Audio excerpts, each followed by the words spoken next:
আসসালামু আলাইকুম। Breaking news, Awami লীগের মতো কিছু চাপিয়ে দিলে আপনারাও গদিতে থাকতে পারবেন না। এই কথা কে বলছেন? দর্শক শ্রোতা, ইসলামী আন্দোলনের বাংলাদেশের আমির মুফতি সৈয়দ মোহাম্মদ রেজাউল করিম এই কথা বলছেন যে আওয়ামী লীগ সরকারের আমলে আমরা যেরকমটা দেখেছি সেরকমটা যদি এই সরকারও করে থাকে অবশ্যই এদেরকেও ক্ষমতায় থাকতে দেওয়া হবে না।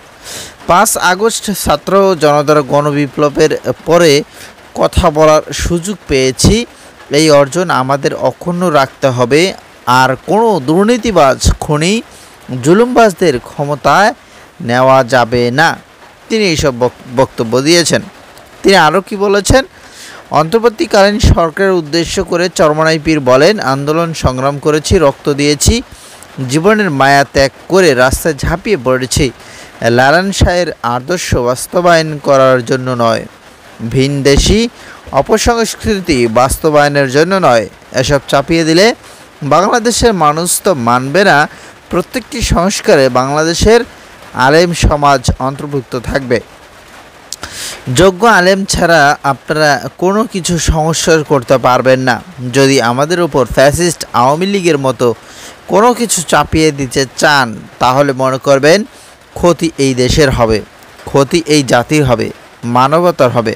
তাহলে আপনারাও সরকারের গদিতে থাকতে পারবেন না। তাই আসুন সবাই ঐক্যবদ্ধ হয়ে এই দেশটাকে গড়ি। শনিবার 28শে সেপ্টেম্বর দুপুরে বরিশাল গৌরনন্দী উপজেলা ঈদগাহ মাঠে গণসমাবেশে প্রধান অতিথির বক্তব্য দিয়ে তিনি এইসব কথা বলেছেন। তিনি আরও বলেন, বাক স্বাধীনতার নামে ভারতে বিশ্বনবী হযরত মুহাম্মদ সাল্লাল্লাহু আলাইহি সাল্লামের বিরুদ্ধে কূটনীতি করে মুসলমানদের ধর্মীয় অনুভূতিতে আঘাত করেছে। তাই মোদী সরকারের বিরুদ্ধে আন্তর্জাতিক আদালতে বাংলাদেশে অন্তর্বর্তীকালীন সরকারের মামলা করতে হবে।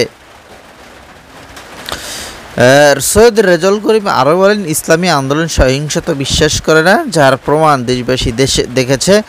5 আগস্টের পর বা সারা দেশে বিভিন্ন মন্দির ও থানা পাহারা দিয়েছে নেতাকর্মীরা। এভাবে সবাইকে সঙ্গে নিয়ে দেশ গঠন করব।